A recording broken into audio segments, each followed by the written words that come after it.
जयवंत दळवी व्यक्ती आणि साहित्य या जन्मशताब्दी चर्चासत्रातल्या दुसऱ्या चर्चासत्रात मी तुम्हा सर्वांचं मनपूर्वक स्वागत करते। या दुसऱ्या सत्राचे अध्यक्ष आहेत ज्येष्ठ नाटककार प्रेमानंद गजवी। या ठिकाणी निबंध वाचन करणार आहेत वामन पंडित सर आणि श्रीकांत बोजेवार।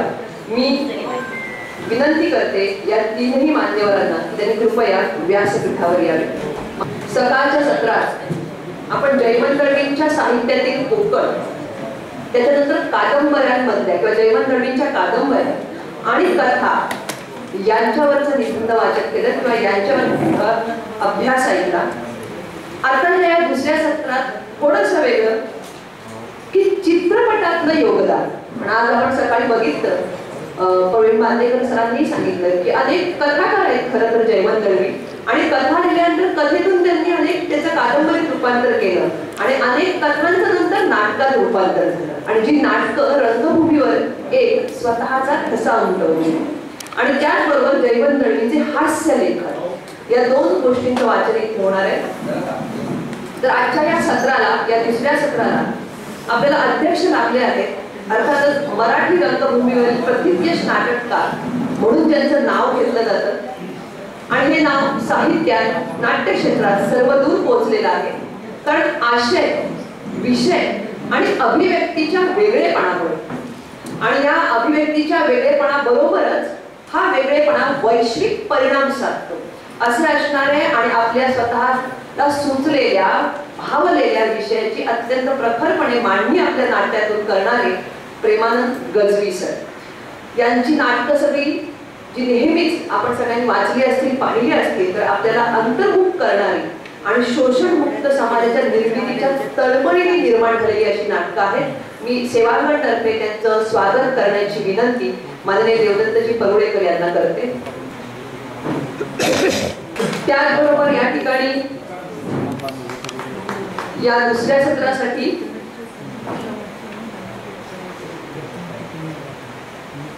उपस्थित असणारे आमचे किंवा आपल्या सगळ्या सिंधुदुर्गचे लाडके नाट्यकर्मी वामन पंडित सर गेले 50 वर्ष नाट्य चळवळीत ते काम करत आहेत।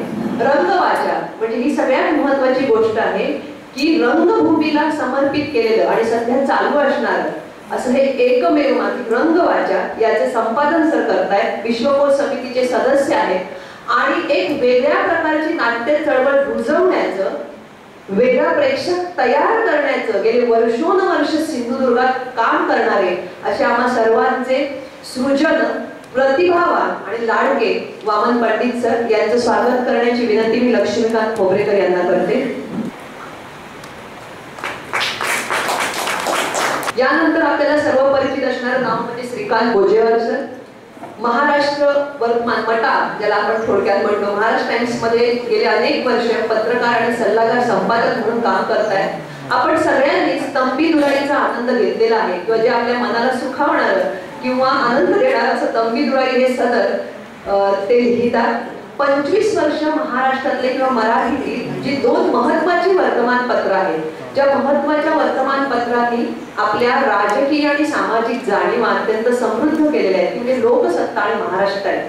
मला अभिमान वाटतो की या दोन्ही वर्तमानपत्रात गेले 25 वर्ष सर लेखन करत आहेत आणि असे हे आपल्याला लाभलेले आहेत। त्यांनी 2.25 पायाचा माणूस ही त्यांची महत्त्वाची राजकीय कादंबरी आहे जी इंग्लिश आणि मराठी या दोन्ही विषयांमध्ये आहे। अशा 12 कादंबऱ्या त्यांच्या आहेत। दुसरी गोष्ट, चित्रपट क्षेत्रात त्यांचं प्रचंड काम आहे की 1000ची नोट या चित्रपटात जवळजवळ 8 महत्त्वाच्या चित्रपटांची पत्रकथा लेखन सरांनी केलेलं आहे। सर, आम्ही आपलं स्वागत मालवणमध्ये करतो आणि खूप आभारी आहोत की आपण या ठिकाणी आला। मी खोबरेकरांना विनंती करते की त्यांनी पुस्तक घेऊन या ठिकाणी त्यांचं स्वागत करावं।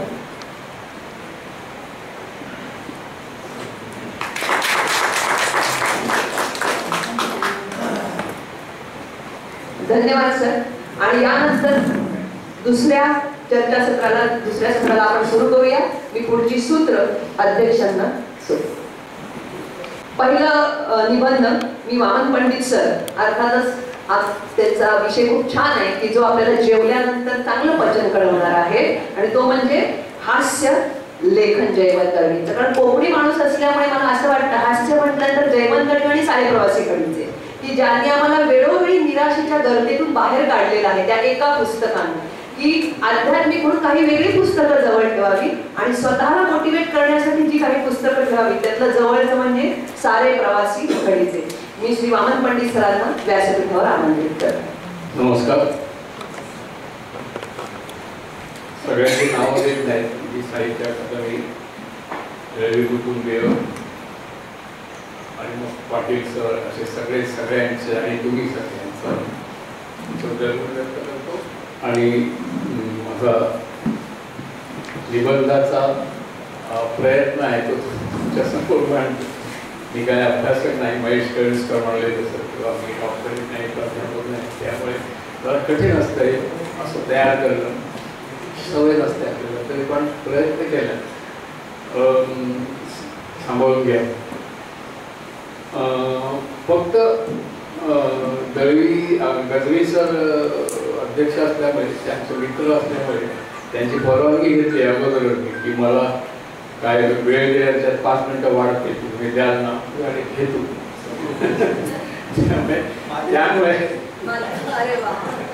त्यामुळे स्वातंत्र्य घेतो. आणि एक गजाल सांगते तुमका, कारण गजाल सांगण्याची सुरुवात केळुसकरांनी केलेलीच आहे, ते बोलले नाहीत, त्यांनी गजाली सांगितली. हा वैयक्तिक अनुभव आहे दळवींचा आणि माझा. दळवी माहिती आहे सगळ्यांना, विडस्त होते, आपल्यापासून लोकांना त्रास होत असतो, सतत त्यांचा अट्टहास असायचा. आणि म्हणजे ते असं कुठे एवढे दिवस राहिलेले माहिती नव्हतं, पण आम्ही आमचं नाटकैकन या स्पर्धेला ते परीक्षक म्हणून यायचं त्यांनी मान्य केलं, त्या आणि उमाताई आणि 8 दिवस ते कणकवलीत होते. खूपच आनंदाची आणि आश्चर्य बाब होती ते आले राहायला म्हणून. त्यांनी एक गंमत सांगतो मित्रांनो, ते आल्यानंतर मला म्हणले, कणकवली त्यावेळी लॉज नव्हती, ही खूप वर्षापूर्वी म्हणजे 80 वगैरे सालातली गोष्ट आहे, 80-81 सालाची वगैरे. तर आम्ही कार्यकर्ते आपापच्या घरात पाहुण्यांना ठेवायचो, त्याप्रमाणे दळवींना मासे खायला माझ्याकडे काय मिळणार, कारण मी सारस होत, त्यामुळे माझ्याकडे सोय घेतली होती राहायची. आल्यावर ते उतरल्या म्हणलं की अरे खरंच सोय केलं तर. मी म्हटलं आमच्या घरात नको, घरात कोणाचं नको म्हटलं, लॉज आमच्याकडे नाही पण कधी, त्यामुळे घरातच लवकर नाही घरात तू असा कर, आता कोणाला तरी ब्लॉक मी बघायचो रिकामा असलेलो चांगलं असलं तर, आणि तिकडे मागला मी जर थोड्या दिवसा पण आला होता. ठीक आहे, मग आम्ही धावपळ झाली, आम्ही काय करावं, कारण आमच्या एका मित्राने नवीन चाल आणली होती आणि एकदम फ्रेश होता, तिला कोण राहायला पण आले नव्हतं. त्यातलं एक ब्लॉक आम्ही यांना दिला आणि रविवार तिथं सोडून आलो. चला आता जेव चला असं मी त्यांना म्हटलं. आता जेव नाही, माका त्या नाडकर्णी बोलायला, कोण नाडकर्णी, ते होतील नाडकर्णी, ते आमचं आतेभाव वगैरे लागतात. नाही कसं म्हणते तो निरोप आहे का, योगच आहे माझ्याकडे, तू येणे नाही इकडे करतो. मग काय आता आम्हाला खरं वाटलं, म्हटलं ठीक आहे, आम्ही सोडलं एकदा. दुसऱ्या दिवशी रात्री स्पर्धा संपली, आमच्या 1-1.5 वाजता स्पर्धा संपायची. आणि मी म्हटलं आता उद्या जेव्हा आमच्याकडे या होतं ना, मी त्या कुलकर्ण्यांकडे जातो. कोण कुलकर्णी, ते ना आत्ता नवीन बिल्डिंग म्हणजे कॉम्प्लेक्स बांधला, सगळं त्यांना माहिती असायचं कोण काय करता. ती बिल्डिंग त्यांच्याकडे जातो येतो. आम्हाला खरंच वाटलं, ठीक आहे आम्ही गेलो नाही. तिसऱ्या दिवशी आम्ही त्यांच्याकडे राहायची सोय केली होती, तिकडे गेलो. लवकरच गेलो 12:30 वाजता. तरी हा कुलूप होतो मोठं. गेले कुठे म्हणून आम्ही आपले कासावी झालं, म्हणजे आता काय कुठे गेले न सांगता, आम्ही असं न सांगता जाणार नाही. म्हणजे आपले मी आणि मोठा मित्र होता प्रकाश कामत. तर आम्ही त्या बाजूला फिरलो, बाजूला पण आम्ही विचारायची सोय नव्हती, कोणा शेजारी राहत नव्हते. तरी पण आम्ही इकडे तिकडे चक्कर मारून बघितले तर कुलूप. तेवढ्यात त्याच्या मागेच आमचा सेक्रेटरी होता आनंद आळवे, त्याचे म्हणजे त्यांचं घरच मागे होतं, कारण त्यांच्या ओळखीनं ते मिळाले जातात. मामा आळवे सामाजिक कार्यकर्ते मोठे होते, सभापती होते. ते म्हणजे अरे काय कोणाच होतं, इकडे राहणार त्यांच्या खरी गेले गुरुवार आठ आहेत ते काय मागचं धरण येतं त्यांनी राहतो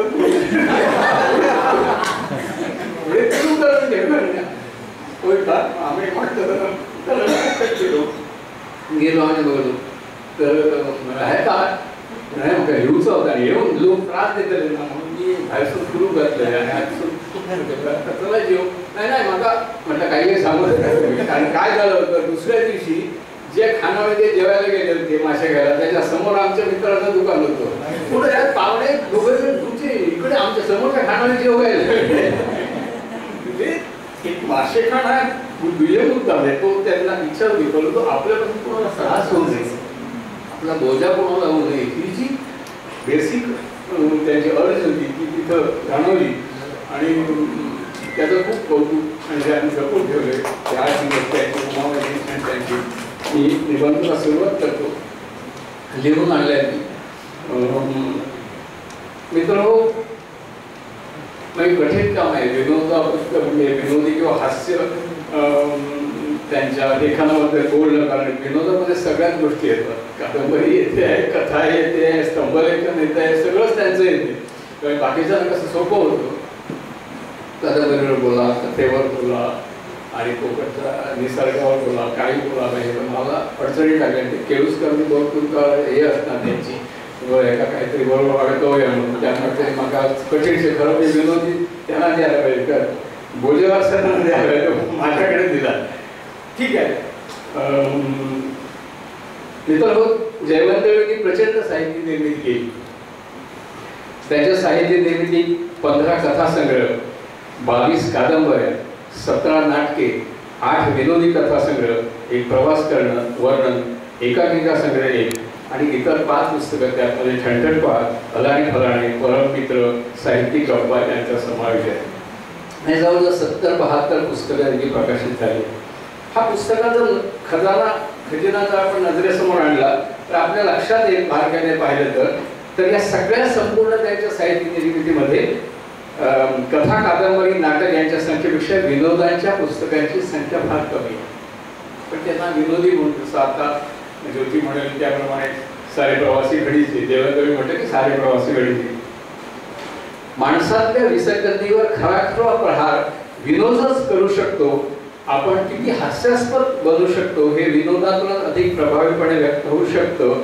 म्हणूनच आपल्यातल्या त्रुटी दंभ ढोंग दाखवणारा विनोद आपलं खरं रूप आपल्या आणल्यास आपल्यासमोर सामर्थ्यानं उभं करू शकतो असं एकंदर समज आहे दळवींच्या एकूण लेखनात विनोदी स्वरूपाची पुस्तकं अगदी मोजकी आहेत आणि ती कदाचित मोजकीच आहेत त्यामुळे ती अधिक दर्जेदार आहेत असं माझं नाव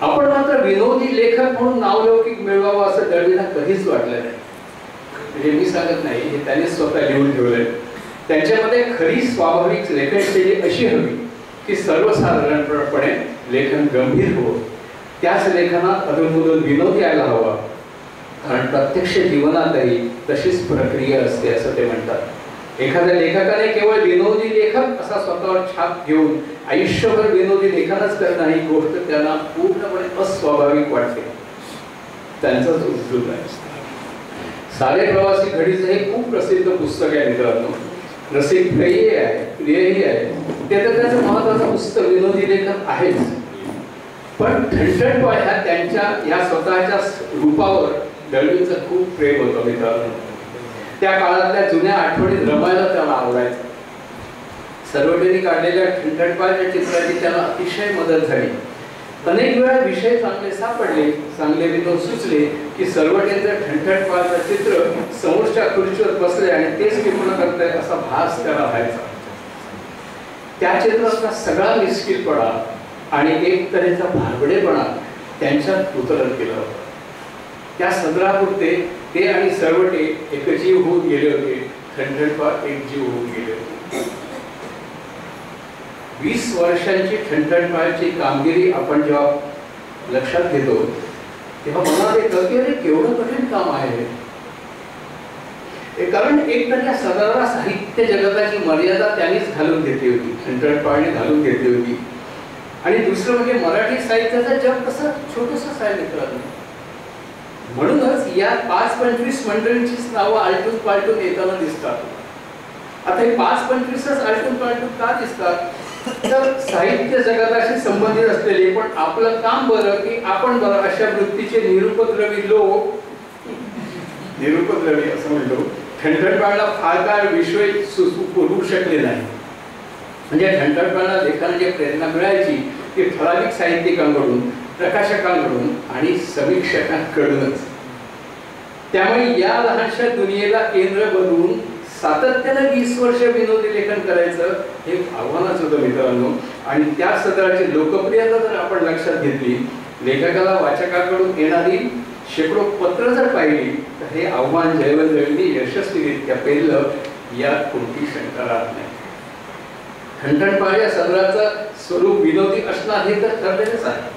त्यामुळे वेगवेगळ्या बौद्धिक पातळीवरच्या लोकांना हसवण्याची जबाबदारी दळवीवर होती. शिवाय चेष्टा मस्करी करणारा चेष्टेची प्रसन्नता देखील राखता यावी लागते. आणि ती जर राखता आली नाही तर चेष्टा कुचेष्टेत केव्हा बदलते हेही लक्षात येत नाही. त्याची प्रसन्नता जिथे संपते मग तिथं आपोआपच राग लोभाला सुरुवात होते. वैयक्तिक संदर्भात यायला लागतात आणि एकदा ही घसरण सुरू झाली की मग तो विनोद वैयक्तिक हेव्यादारावरच विसंबवायला लागतो. हा तोल आपल्याला सांभाळायचा आहे. ह्याची खूणगाठ प्रसन्न विनोद करताना सुरुवातीलाच मनाशी बांधून ठेवावी लागते. हे काम सोपं नव्हतं मित्रांनो. या पार्श्वभूमीवर सातत्यानं 20 वर्ष विनोदी लेखन करणाऱ्या दळवीवर ठणठणपाळी लेखनात वैयक्तिक राग लोभाचे रंग मिसळण्याचा आरोपही काही साहित्यिकांनी केला. तो नजरेआड करता येत नाही. तरी सुद्धा असा दावा आहे की त्यांचा विनोद हा निर्विष होता हेही अनेकांनी प्रतिपादलं आहे. साहित्यिक वर्तुळात ठणठणपाळ आणि त्यानंतर सुरू झाल्या अलाणे फलाणे या स्तंभलेखनाविषयी प्रतिक्रिया 2 स्वरूपाची होती मित्रांनो. पहिली प्रतिक्रिया म्हणजे आपण या स्तंभाचा लेखन विषय झालो नाही ना. यात म्हणजे काही जण असे होते की ह्या लेखन विषय झालो याचाच गौरव मानणारे होते आणि होतच ते तसं. आणि दुसरी प्रतिक्रिया म्हणजे ललित उघडताना या महिन्यात आपण या सदराचे लक्ष झालो नाही ना ही धाकधूकही असायची. अर्थात अशी धाकधूक वाटणारी मंडळी कमी होती. तिसरी प्रतिक्रिया होती वाचक वर्गाची. समस्त वाचक वर्ग दोन्ही स्तरावर बेहद्द खुश होता त्यात शंका नाही. त्याच्यासाठी फक्त मनसोक्त हसायला मिळतं हाच मोठा आनंद असतो. त्यातही साहित्य जगातले संदर्भ ठाऊक असतील तर असा वाचक ठणठणपाळची खास मजा लुटू शकतो. लेखक, प्रकाशक, ग्रंथपाल, ग्रंथविक्रेते आणि साहित्यप्रेमी लोक यांची चेष्टा मस्करी करणारे हे सदर सातत्यानं 20 वर्ष चालवल्यानंतर दळवींनी ते बंद करायचा निर्णय घेतला. हे सदर बंद झालं तेव्हा डॉक्टर्स, इंजिनियर्स, न्यायमूर्ती अशा वेगवेगळ्या स्तरातील लोकांकडून दळवींना पत्र आले. एका न्यायमूर्तीने लिहिलं होतं की अनेकदा थकून कोर्टातून आल्यानंतर मी ललितचे जुने अंक उघडून ठणठणपाळ सदर वाचतो आणि श्रमपरिहार करतो. मुंबईत एका लेखकाने सांगितले की त्यानं हृदयावर शस्त्रक्रिया करून घेतल्यानंतर तो हॉस्पिटलमध्ये असताना कटाक्षाने निवडक ठणठणपाळ हे पुस्तक वाचून रिलॅक्स होत होता. शशी भावेने 14 जानेवारी 73 साली ठणठणपाळ बंद करू नये अशाचं अर्थाचा पत्र दळवींना लिहिलं. ठणठणपाळचं कौतुक करताना श्रीजय जोशी आपल्या पत्रात म्हणतात, ठणठणपाळचं लिखाण मी पहिल्यापासून वाचलं आहे, मला ते फार आवडतं. आता या वयात कोणताही लेख वाचून खदखदून हसून येणं शक्य नसतं, परंतु ठणठणपाळ वाचताना मी गुदगुला झाल्यासारखा हसलो आहे. ठणठणपाळ किंवा अलाणे फलाणेचा विशेष हा आहे की त्याने जवळजवळ प्रत्येक साहित्यिकाची हजेरी घेतली आहे. त्या सर्व साहित्यिकांना त्यांच्या लेखनातून, त्यांच्या व्यवहारातून जाणून घेण्याचा प्रयत्न दळवींनी केला आहे. त्यामुळे कलेतील नीतिमत्ता लक्षात घ्या, कलेतील नीतिमत्ता आणि वैयक्तिक जीवनातील नीतिमत्ता त्यातील विसंगतीचा दर्शनही घडवलं आहे. साहित्यिकांचे परस्परातले रागरोग देखील त्यात फार खुसखुशीतपणे व्यक्त होतात. या विनोदाच्या आवरणातून ठणठणपाळने साहित्यिकांचे मानसिक व्यवहार जोपण्याचाही प्रयत्न केला आहे. म्हणूनच त्याच्या दुखऱ्या जागा ठणठणपाळने नेमक्या हरल्या होत्या. त्यांचं जगणं, त्यांचे विचार, कृती यातून दिसणाऱ्या विसंगतीचं एक विनोदी चित्र यातून उभं राहतं.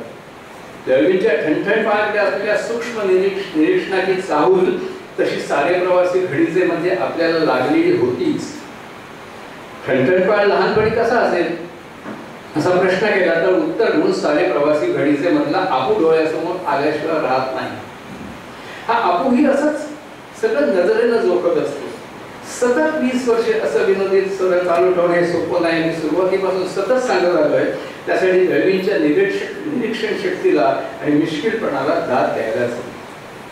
ठणठणपणाने म्हणूनच काय आवडतं नाही हे पटकन सांगता येतं कारण ते कमी आहे, पण आवडलं त्याची यादी मात्र प्रचंड मोठी आहे. साहित्यिक जगात घडणाऱ्या प्रत्येक घडामोडीसाठी बारीक सारीक तपशील दळवींकडे होते. कलेचा हा प्रांत किती भ्रष्ट आहे लक्षात घ्या. कलेचा प्रांत हा किती भ्रष्ट आहे हे ते पाहत होते. नैतिकता, तत्वनिष्ठा, प्रामाणिकपणा, सत्याचा आग्रह या फक्त सगळ्या लिहायच्या आणि बोलायच्या गोष्टी कशा आहेत आणि बरेच साप आतून कसे चोर आहेत. पुरस्कारासाठी इथे जेवणावळी कशा झडतात, अनुदानासाठी इथे कसे उंबरठे शिजलेले जातात याचं अतिशय मार्मिक चित्र दळवींनी ठणठणपणावरून उभं केलं. विनोदाच्या मूर्ख्यातून अपप्रवृत्तीवर प्रहार केला. त्यांची भूमिका खरं तर एका समीक्षकाचीच होती. लक्षात घ्या. म्हणजे सकाळी उल्लेख झाला की दळवींनी समीक्षा लेखन केलं नाही, कविता लेखन केलं नाही, तसं समीक्षा लेखन केलं नाही, परंतु त्यांची सगळी त्यांची भूमिका ही साहित्य व्यवहाराची होती, समीक्षकाची होती. गमत ते लिहितात अलाणे फलाणेमध्ये त्यांची लिहिण्याची शैली तुम्हाला कळावी म्हणून, कारण सगळ्यांनी वाचलं असेल माहिती नाही आणि किंबहुना त्याच्या संदर्भात लेखक आणि या साहित्य परिवारात जर उपस्थित तर त्याला अधिक तो खटखटून हसू शकतो. एकदा त्यांनी अलाणे फलाणेंना एका वेळेला पत्रव्यवहाराचं ते सदर होतं. येत्या शुक्रवारी तुमच्याकडे जेवणास येऊ शकेल असं ते फलाणेंना लिहितात. येत्या शुक्रवारी मी तुमच्याकडे जेवणाला येऊ शकेल, पण तुम्ही त्या दिवशी मंगेश पाडगावकर व वसंत बापट यांना बोलावू नये. एक बाटली पूर्ण कठीण. त्यावेळी तुम्ही विजयाबाई आणि सरोजिनीबाईंना बोलवा जेवायला. आता विजयाबाई आणि सरोजिनीबाईंनी माहिती पाहिजे तर त्याच्यातली मजा तुमच्या लक्षात येईल. या पण समितीच्या सदस्यांना जेवण आहे असं कदाचित भासेल यांना बोलवल्यानंतर मी गंमत या सगळ्या समितीवर काम करायच्या. त्यामुळे समितीच्या सदस्यांना जेवण आहे असं वाटेल असे कुणाला वाटायला नको म्हणून तुम्ही शिल्पू भागवतांना बोलवा, कारण ते पीक नाही. आणि शिवाय एक भात वरण आणि लिंबाची फोड लावण्याचं आहे. आता ही जी गंमत आहे ती कुठून येते असं मला वाटतं. ही झाली माझ्या पिढीच्या अगोदरची पिढी असं म्हणता येईल. मग ते अगदी आत्ताचा लेखक सुद्धा त्याची नोंद घ्यायचे. त्यांनी 1991 सालच्या म्हणजे अगदी मला वाटतं शेवटी बंद करायचं होतं ते 6 वर्ष त्यांनी अलाणे फलाणे चालवलं, 23 वर्ष चालवलं अलाणे फलाणे 6 वर्ष. त्याच्यामध्ये 1919 सालच्या एका सत्रात ते राजीव न्यावी त्यावेळेच्या तरुण लेखकाची नोंद घेतात. काय लिहितात बघा. त्या कालखंडात शेक्सपियरची बरीच नाट्य रंगमंचावर येत होती आणि घडत होती. राजीव नाईक यांनी त्यावेळी ऐन वसंतात अर्ध्या रात्रीचे नाट्य रूपांतर केलं होतं शेक्सपियरच्या मिडसमर नाईटचं. दळवी लिहितात मुंबईत 35 कलानगर 13 विकास भवानी शंकर तसं दळवी लिहितात. म्हणजे राजीव नाईकांचा बापराव नाईकांच्या घराचा पत्ता. मुंबईत 35 कलानगर मध्ये एक शेक्सपियर जन्माला आले आहेत.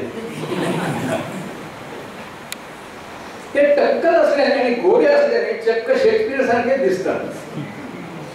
पुढे ते लिहितात गंमत बघा. ते टक्कर आणि गोरे असल्याने शेक्सपियर सारखे दिसतात आणि समजतातही स्वतःला.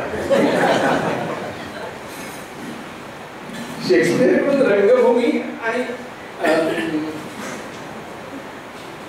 शेक्सपियरकडून रंगभूमी आणि आजची रंगभूमी यातला नेमका सांधा त्यांना अजून जुळवलेला आलेला नाही. त्याचा प्रयत्न म्हणून त्याने पुढे सांधा हे नाटक लिहिलं. मला आठवण होते अशी की यावेळी होते आमचे प्रवीण बांदेकरची.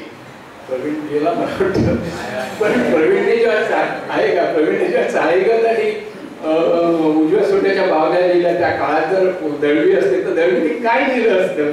एकतर तो त्यांच्या भागातला मालवणातला लेखक, मला तरी असं समजा विचार करत असं दळवीने काय लिहिलं असतं प्रवीणवर. गमतीचा भाग सोडा, परंतु हे सगळं म्हणजे सतीशचे लेख नव्या लेखाची नोंद घेणं हे सगळं खूप महत्वाचं काम दळवीने केलं. ठणठणवाच्या लोकप्रियतेला हातभार लावणाऱ्या दळवीच्या मिस्किन मार्मी गझल लवाईतून काही विनोदी कथा कादंबऱ्या निर्माण झाल्या. त्याने जी दुसरीच कथा लिहिली ती विनोदी होती. पहिला पाऊस हे त्या कथेचे नाव. अगदी अचानकपणे पहिला पाऊस कोसळला म्हणजे जी तारांबळ उडते त्याचं विनोदी शैलीचं वर्णन या कथेत होतं. सलग असे विनोदी पुस्तक त्यांनी लिहिलं गेलं ते 1957 साली सारे प्रवासी घडीचे. या पुस्तकाला ते खाजगीत बोलताना कादंबरी म्हणत, मग ज्याने उल्लेख केला ते कादंबरी म्हणून, पण त्याला कादंबरीचा आकार आहेच असं म्हणता येत नाही. त्याला आत्मचरित्राचाही ढंग आहे मित्रांनो. सारे प्रवासी घडीचे दळवींचं तसं पहिलं पुस्तक आणि ते विनोदी म्हणून गाजलेलं. या जयवंत दळवींच्या आयुष्यातील बरेच रंग मिसळलेले आहेत, म्हणून या पुस्तकाला आत्मचरित्रात्मक कादंबरी असंही म्हणायला खरं तर काही हरकत नाही. पण ते आत्मचरित्रही नाही मित्रांनो. म्हटले तर ते अपूचं आत्मचरित्र आहे, म्हटले तर ती व्यक्तिचित्र आहेत, म्हटले तर ते विनोदी गप्पा गोष्टी आहेत, म्हटले तर ती कादंबरी आहे. काही असले तरी पुन्हा पुन्हा वाचावे असे वाटणारे आणि हसवता खिन्न करणारे अविस्मरणीय पुस्तक आहे मित्रांनो. हे विनोदी पुस्तक म्हणून वाचलं जातं, पण ते संपूर्ण विनोदी नसून त्यातले मूळ धागे दारिद्र्याचे, त्यातून निर्माण होणाऱ्या कारुण्याचे आहे. बऱ्याच वर्षांनी नायक मुंबईहून आपल्या गावी गेला आहे. गावच्या घरी आता कुणी नाही, फक्त आपटे भटजी त्याला समोर दिसतात. प्रवासातून थकून आलाय म्हणून त्याला आजच्या डब्यात जेवण ठेवायला देतात. आपटे भटजींच्या डब्यात ते जेवण ठेवताना त्याच्या मानात येतात, ज्या घरात आपण मोठे झालो, ज्या घरात मोठमोठे हांडे चुलीवर चढले, कित्येक माणसं संतोषाने जेवली, तिथे घरचाच मालक परक्या उतारू सारखा आपटे भटजींच्या डब्यातला जेवण जेवत होता. आजी आबा आई यांचे आपटे चुटपुटले असतील का? अशी काहीतरी कारुण्याची भावना पुस्तकाच्या सुरुवातीलाच मला जागी होते मित्रांनो. त्या नायकाचं नाव आपू. जयवंत दळवींमध्ये असलेलं कारुण्याचं आणि विनोदाचं मिश्रण आपूमध्ये अर्थातच आहे. हा आपू म्हणजे जयवंत दळवीच, म्हणूनच तो हसवतोय आणि अंतःकरणही हलवतोय. त्याच्या नजरेसमोर सगळं बालपण उभं राहतं. ती प्रत्येक वस्तू साऱ्या घरादाराची आठवण जागी करू लागते. शाळेतला आपला प्रवेश, शाळा नको म्हणून आपण केलेला आकांडतांडव, ओक्साओक्शी रडत गडबडा लोळणं, सगळं त्याला डोळ्यासमोर घडल्यासारखं दिसायला लागतं. हे सगळे क्षण आठवत असताना त्याला बालवयातल्या आपल्या आईवर सगळी भिस्त ठेवतो असतो. साने गुरुजींची श्यामची आई तसा सेवादलात असल्यामुळे ते संस्कार असते त्यावेळेपासून. कारण आईच्या प्रेमाच्या खूप कथा त्या वयात त्यांनी ऐकलेल्या होत्या, हे त्याला आठवतं. चालत असता पडलो पाहुनी, उचलाया माझा येई धावनी, गोंजारी पोटाशी धरून ती माझी आई. ही कवितेतून ऐकलेली आईच्या प्रेमाची महानताच आपल्याला शाळेत जाण्याच्या संकटापासून सोडविल असं त्याला वाटत असतं. पण असं गोंजारणं वगैरे तर उलट मेल्या डुकरासारखं लोळतंय की त्या, असं म्हणत ती पाठीत धपाटे तेवढी घालायची. नाही म्हणले आजी बाजू घेते, पण तिचं काही चालत नाही आणि आडदाट प्रवृत्तीचा दादूला गडी एक दिवस त्याची मोकली वळून त्याला शाळेत नेऊन टाकतो हा असं म्हटलेलं आहे. हळूहळू शाळेची सवय लागते. शाळेतले दिवस, मित्रमंडळी, अमृते मास्तर, बागायत करायचा, सतत एकमेकावर कुरघोडी करण्याचा चाललेला प्रयत्न, त्या मुलांचा सहभाग, सरस्वती पूजनाच्या दिवशीची कार्यक्रमाची उडलेली फजिती, नंतर आलेल्या पावटे मास्तरांची दाणादाण आणि त्याचे रसभरीत वर्णन, थोडं मोठं झालं तर कोकणातले श्रद्धाविषय, जमिनीच्या सरहद्दीवर म्हणून भांडणं, मारामाऱ्या, कोर्ट कचरा, घराण्यातील वरी, यातून गावातल्या लोकांचं भाबडेपण आणि इरसालपणा यांचं एक मजेशीर चित्रण दळवी उभं करतात. वामनदाजी, आबा, बाबुली, तात्या रेडकर, दादू गुरव, झेडू केदार ही सगळी माणसं त्याच्या रूपरंग, स्वभाव, धर्मासकट डोळ्यासमोर उभी राहतात आणि आपल्या गावातील माणसं, त्यांचं जगणं, त्यांचं आपूच्या नजरेतून उभं राहणारं सारे प्रवासी घडीचे हे चित्र आपल्याला मनमुराद हसवू लागतं. आता त्याचबरोबर या निखळ विनोदाबरोबर जीवनातलं कारुण्यही आपल्याला स्पर्श करतं. दळवीच्या एकूण विनोदी वाङ्मयाचा चेहरा हा बिरंदर कोकणी माणसाचा आहे.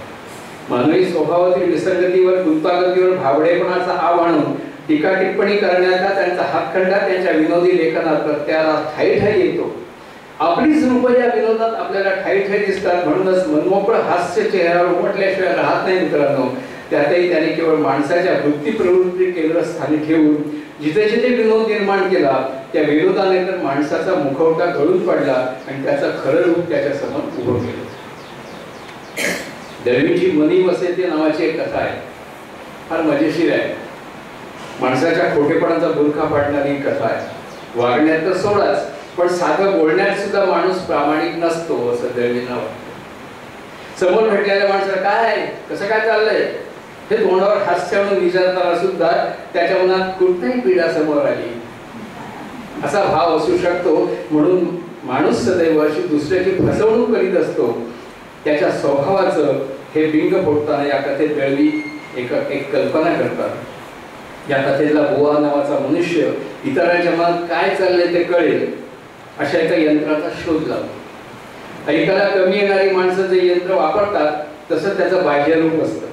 ते यंत्र खिशात ठेवून त्याचं बटन डाव्या कानात ठेवलं की उजव्या कानाला मनुष्य तोंडाने बोलतो ते ऐकायला येतं आणि डाव्या कानाला त्याच्या मनात ऐकायला मिळतं. मग काय धबारच कमाल होते. रस्त्याने जाणारा जवळजवळ प्रत्येक पुरुष अगदी सभ्य आकाशावरून बघून चालणारा वगैरे असला तरी अवतीभोवतीने चालणाऱ्या बायकांबद्दल त्याच्या मनात काय विचार येतात हे ऐकताना त्याला अगदी गुदगुल्या व्हायच्या बुवाला.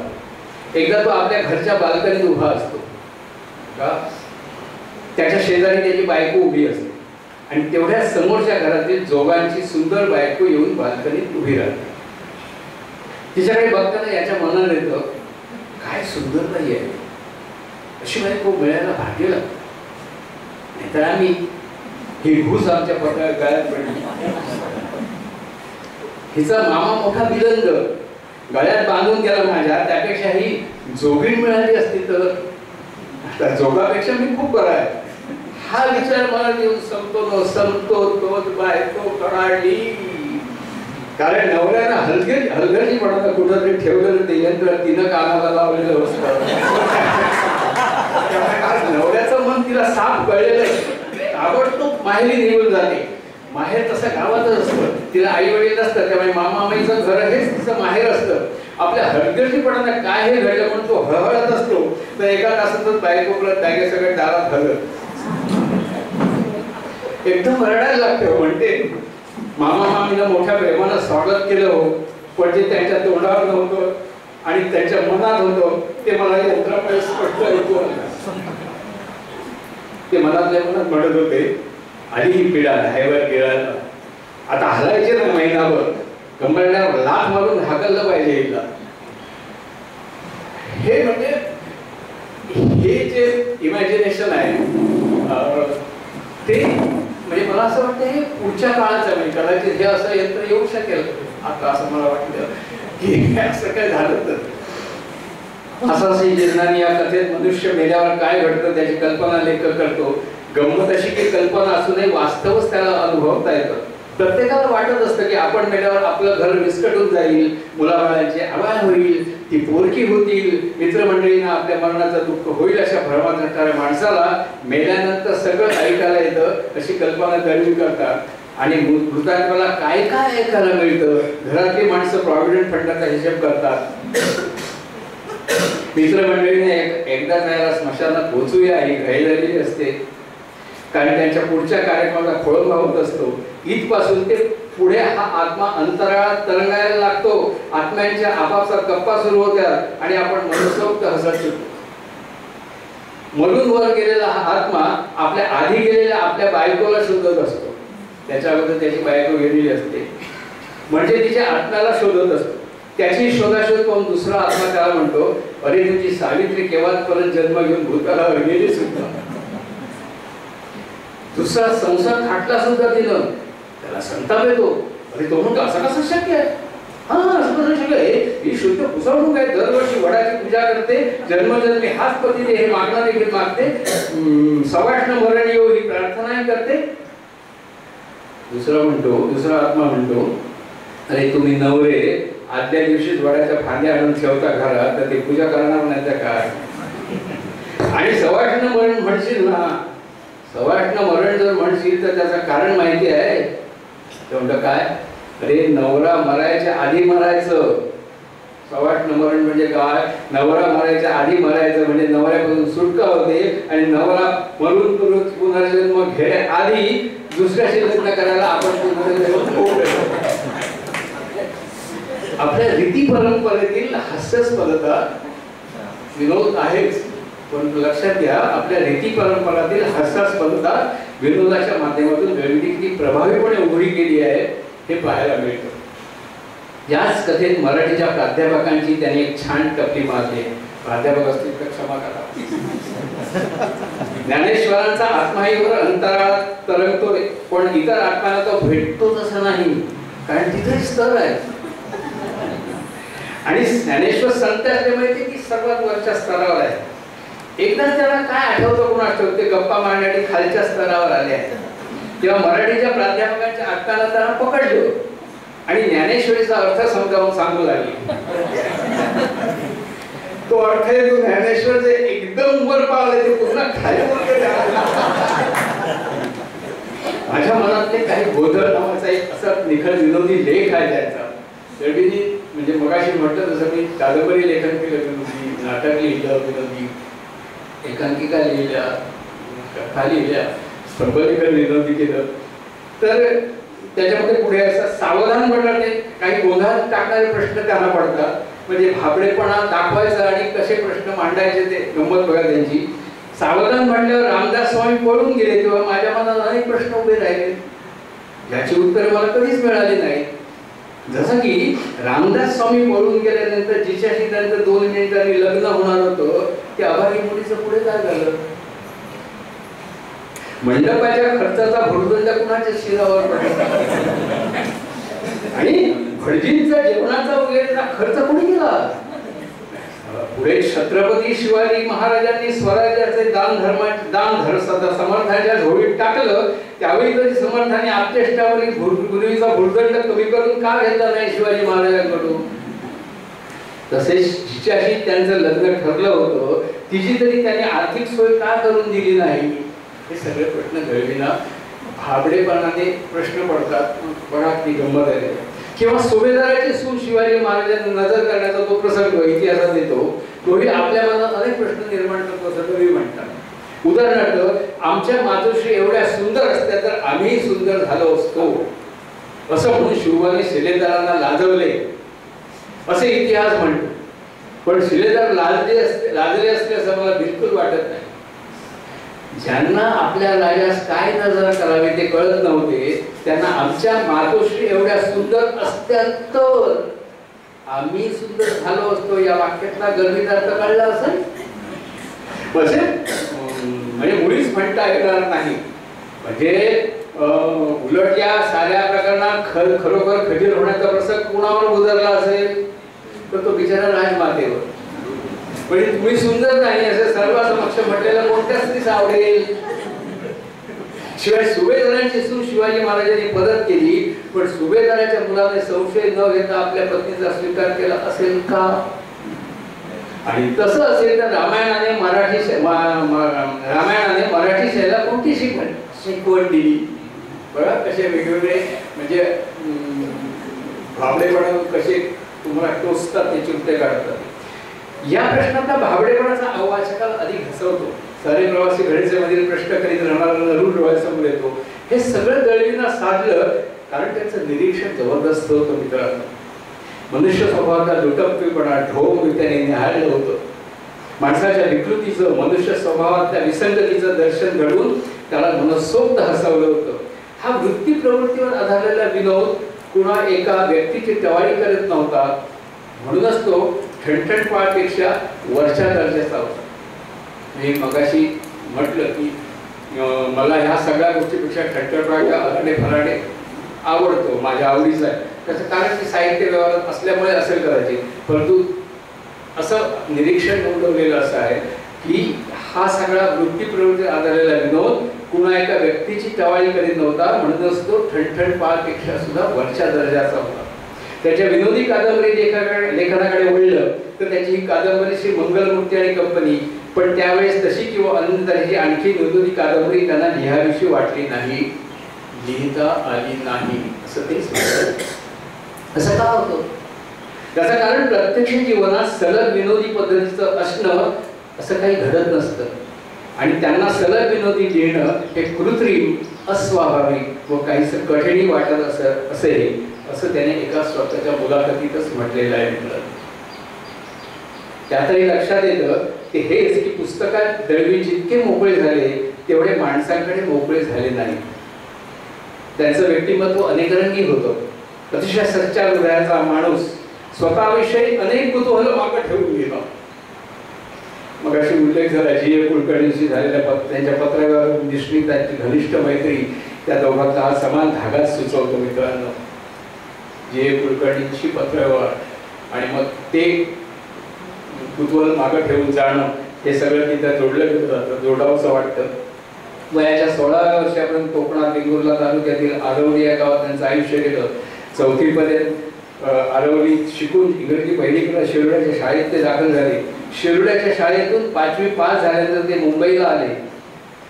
गिरगावात ऑपेरा हाऊस शेजारच्या चाळीतील एका खोलीत आपल्या भावासमोर ते राहू लागले.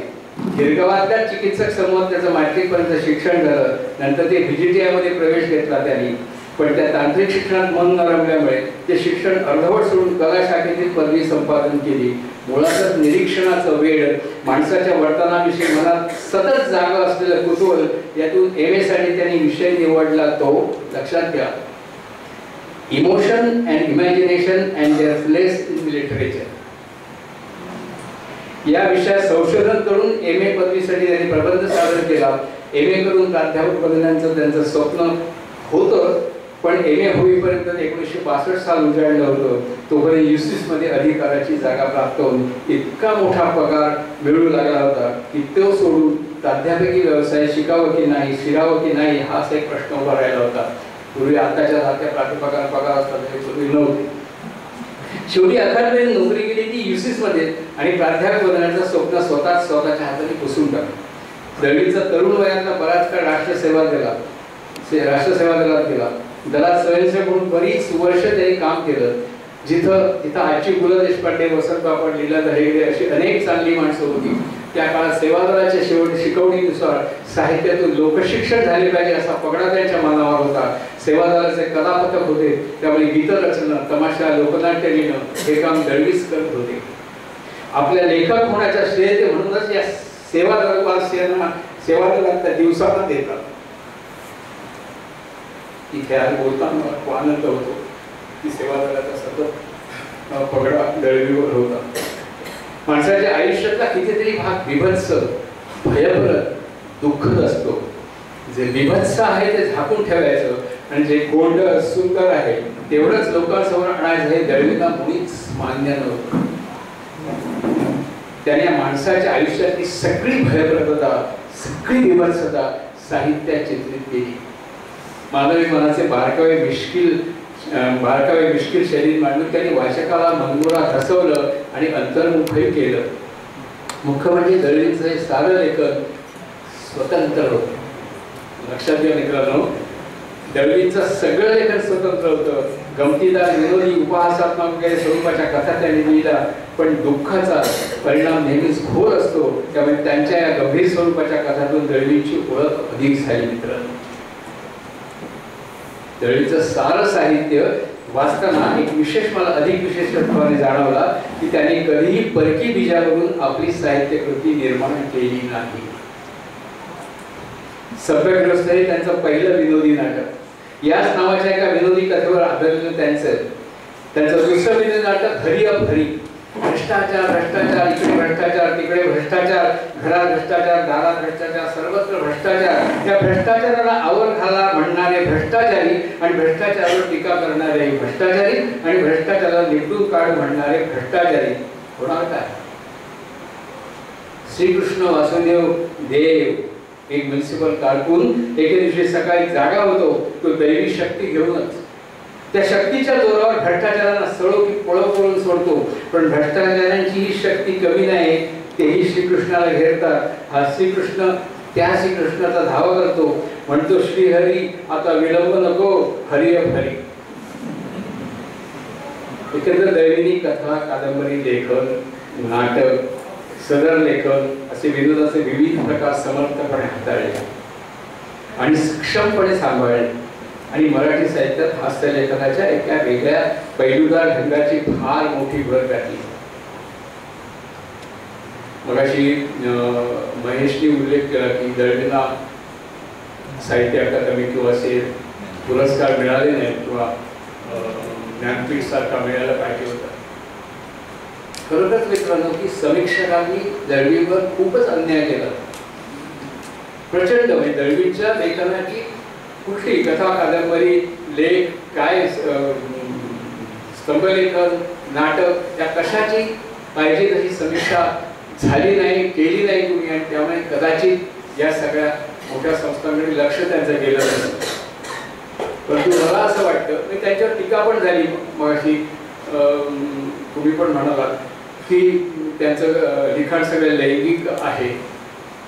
म्हणजे त्याच्यात ह्या टीकेमध्ये तर भालचंद्र नेमाडे अग्रेसर होते आणि भालचंद्र नेमाडे म्हणजे एका बाजूने वजनदार असलेला माणूस, त्यामुळे तर सतत तो म्हणजे एखादी गोष्ट आपण गोबेल्सच्या तंत्रज्ञानाची हॅमर केली की ते तसंच राहतं. परंतु मित्रांनो, मला जाणवलेली गोष्ट अशी आहे, मला माहित आहे की योग्य आहे की नाही, सगळ्या वाचकांनी, समीक्षकांनी, विचारवंतांनी, अभ्यासकांनी सांगावं की दळवींनी लिहिलेल्या सगळ्या साहित्यामध्ये जी वेडी माणसं आली, जी लैंगिकता आली, जी विकृती आली, जो त्यांच्या लेखनात विनोद आला, त्या सगळ्यामध्ये एक संपूर्णपणे कारुण्याची झालर आहे. सगळ्याला लक्षात घ्या मित्रांनो, नुसता विनोद नाही तर त्याला संपूर्ण कारुण्याची झालर आहे. आणि हे कारुण्य लोकांसमोर त्यांनी अधिक वेगळ्या पद्धतीने मांडलं. म्हणजे वेगळ्या प्रकारचा विनोद त्यांनी निर्माण केला, वेगळ्या प्रकारच्या विनोदाची शैली त्यांनी निर्माण केली. मला असं वाटतं की खूप या निमित्तानं बोललं जाईल किंवा आता हा वर्ष संपतंय म्हणून, पण मला असं वाटतं निदान कोकणातल्या लोकांनी हे सतत दळवींबद्दल मला असं वाटतं पुन्हा पट मांडायला हवा त्यांच्या एकंदर साहित्याचा. आणि हे आपणच करायला पाहिजे. दुसरा बाहेरचा प्रदेशातला करणार नाही, करतील लोक, तरी सुद्धा आपली जबाबदारी असं मला वाटतं की एक वर्ष न थांबता आपण त्याचा परत पट मांडला पाहिजे, त्याची समीक्षा मांडता आली आपली पाहिजे या अंगाने की आपल्याला दळवींचं लेखन कशा तऱ्हेने समाजाला सामोरं जात होतं, कशा तऱ्हेने भिडत होतं. हे लैंगिकता हे फार बाजूला राहतं. त्या लैंगिकतेतली, त्या विकृतीतली, त्या वेडेपणातली जी करुणा आहे ती करुणा श्रेष्ठ आहे मित्रांनो. सकाळी प्रवीणने आपल्या बीजवाचनामध्ये उल्लेख केला, आदिम शब्द त्याने वापरला. मला खूप महत्त्वाचा वाटतो. ही आदिम जशी वृत्ती आहे माणसाची, क्रूरता वगैरे, तशी करुणा, ह्या करुणा ह्या त्यांच्या निदानाला बांधील राहून काय वेगळा पट मांडता येतो का हे आपण सगळ्यांनी बघितलं पाहिजे. तीच त्यांना खरी श्रद्धांजली ठरेल असं मला वाटतं, म्हणून वाटतं. पुन्हा सगळ्यांना धन्यवाद देतो आणि थांबतो.